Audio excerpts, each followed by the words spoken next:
Will you join me?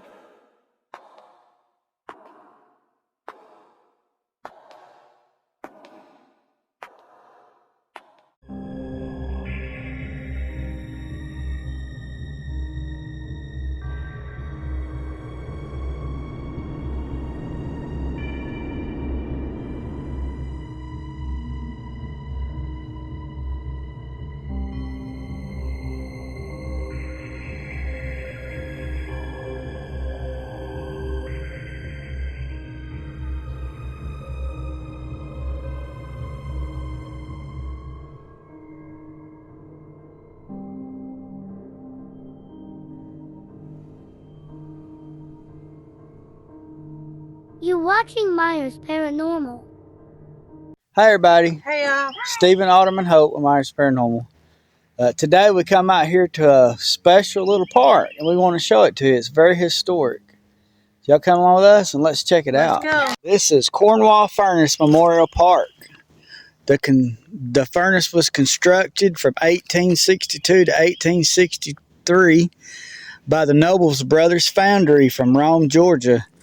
Using financing from the Confederate States Army, slave labor was used to dig a half-mile canal upstream to the Chattanooga River, which powered the air blast.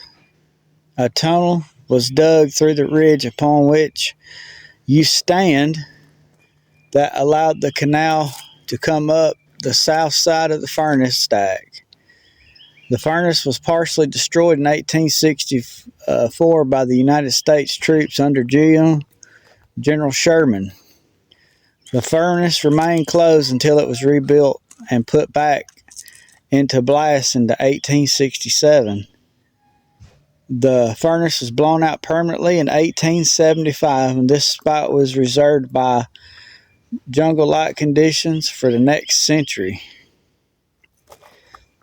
The Cherokee County Historical Society, spearheaded by President Colonial Robert Mann, sought for 15 years to have the site preserved and restored.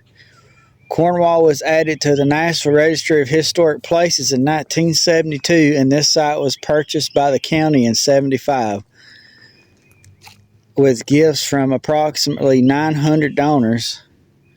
The Soil Conservation District, using CETA funds and unemployment labor, cleared the site and transformed it into a park. This site was dedicated in the memory of county servicemen and women of all wars from 1775 until present. The anonymous endorsement and incorporation of the county commissioner Ralph Meade, president, and G.T. Adams, Sidney E. Davis, Harold Day, and Billy Stallings made the preservation possible. So we got a neat little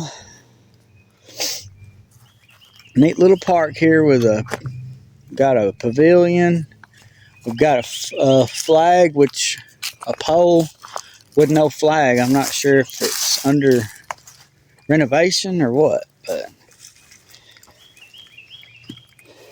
this is dedicated to the memory of all servicemen. It shows all the wars. War with Mexico, war between the states, Spanish-American, World War I and II, Korean, Vietnam, Gulf, Afghanistan, Iraq, Sumerian wars. And it says donated by the Alabama Power Foundation. But the flag's gone. I don't know what happened with that, but Maybe they replaced it. Anyway, let's walk across the road here and let's see if we can get down to the come on down. And will you get the bag, because I think I'm going to need the tripod to take a good picture of the furnace. Let's see, right here, Cornwall Furnace, victim of Union General W.T. Sherman. There was a picture of it, different pictures, and of course there's Sherman. Let's see. We already heard that part, but this facility was one similar to North Coosa River and Round Mountain required limestone, iron ore, and charcoal be fed into the top of the furnace. Water from the river diverted in order to force air from a large bellow to the small so what was that? Causing the temperature inside to rise to desired degree. As the iron ore heated, a chemical reaction take liquid iron would emerge. The sand molds at the bottom of the furnace. In the fall of 1864, after capturing the city of Atlanta, Sherman moved into West Alabama in pursuit of the Confederate Army of Tennessee. While located around present-day Cedar Bluff and Galesville, Sherman's troops destroyed Cornwall furnace. After the Civil War, it was rebuilt but ceased production. So we will walk down there and get a good view of the furnace and the river down there and get a couple of good pictures. So y'all come on with us. Oh man, what's nice in the shade.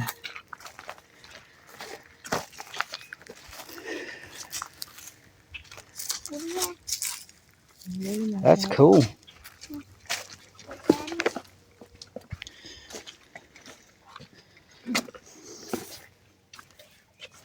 Pay here. We want you to donate. Oh, okay.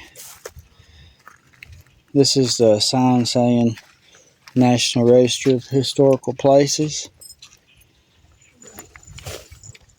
And then we'll go down these steps and get a good look inside that thing. I wonder where the bellows went. I'm sure the bellows went right in that hole as it was going up and down.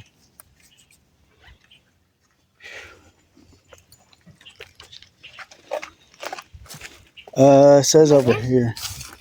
No, things is up there. We'll let them little. Money. Make sure it's just what I think it is. Leaving them a donation to help keep up the park. Now we coming down to see this massive thing.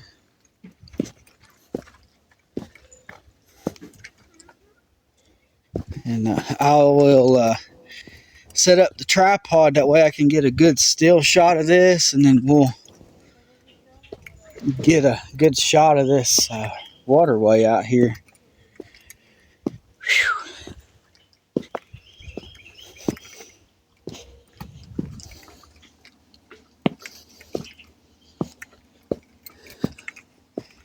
But look at this place.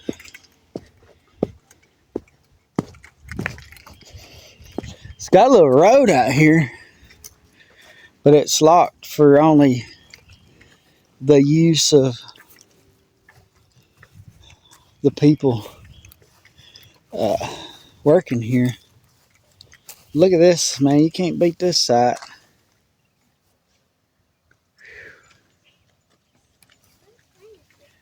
And this great big monster right here is the furnace, or what's left of it. It's a shame that somebody's graffitied it, though. And right here's they had to put gates to keep people from going in, I guess. But right here's where they would. Holy crap! Let's see what it looks like in here. Sorry, guys, if it gets a little shaky, but. What's that?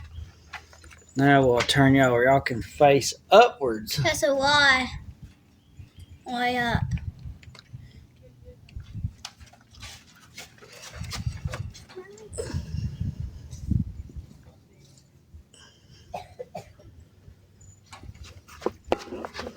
One side's where the bellows went, and then the other side's where they put the molds with the sand. Now, well, I heard on them. Yeah. Well, one of them was where the bellows went, and the other two's where they loaded the. Yeah, I saw the other one. So look at that. But it's too far. She a big old girl. Yeah, but it's too far. You would be up there. No. Looks like it got a piece of iron right here, but it's trying to give away. It's cracked. It's too far. Sorry, guys. I'm trying to get y'all in here where y'all can see. My hand barely fit. See upwards. Yeah, I showed them upwards. Somebody got in there and went to, Graffiti. back in the 90s, went to graffiti. And That's probably why they got the bars up. so, all this is hard to believe something like this was built by hand. But The part. They've been going on it. Yep. People can't leave stuff alone. well, and this is the same story that we says Cornwall furnace. The Confederate States of America in 1862 commissioned the Noble Brothers of Rome, Georgia, to erect the coal blast furnace to produce the needed pig iron for the war effort. Skilled labor was detailed from the Confederate Army personnel. It estimated that 1,000 laborers were employed in building the canal, the tunnel, and mining brown hematite rocks used in the building of the furnace less than a year. The furnace output was small, of 6 tons daily, but an important asset to the Confederacy of building cannons, carriage, and however you say that. Some of the first military equipment used in the war was made from Cornwall iron. The life of Cornwall was relatively short. Lived by General Sherman, occupied Cedar Bluff and Galesville, ordered the furnace destroyed in 1864, and on 2 occasions sent 2 attachments for this purpose, but the furnace still stands, perhaps the best preserved stack in the southeast. The furnace was back in operation 3 years later, but ceased forever in 1875. This was erected in 1976. And these, oh wow, look at the mullein growing out of it. The fluffy looking plants up there, that's mullein. And it is made of black hematite stone. Where's the big bag? Car? Oh, so hopefully y'all, let me get out of your way. That's fine. Hope she's running around. Sit down somewhere.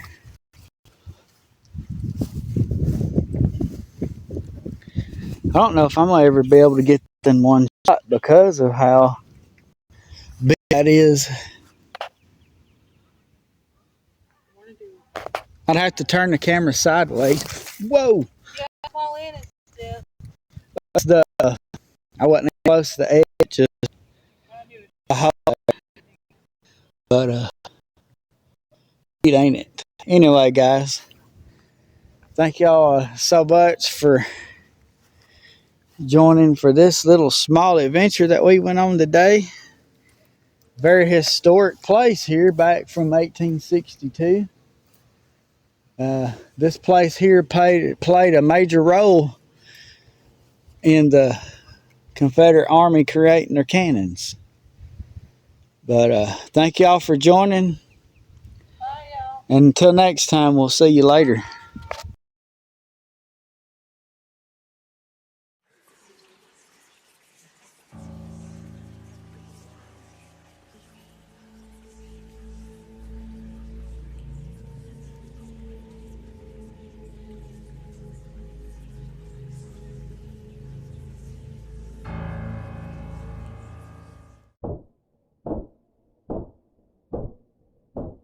You're watching Myers Paranormal.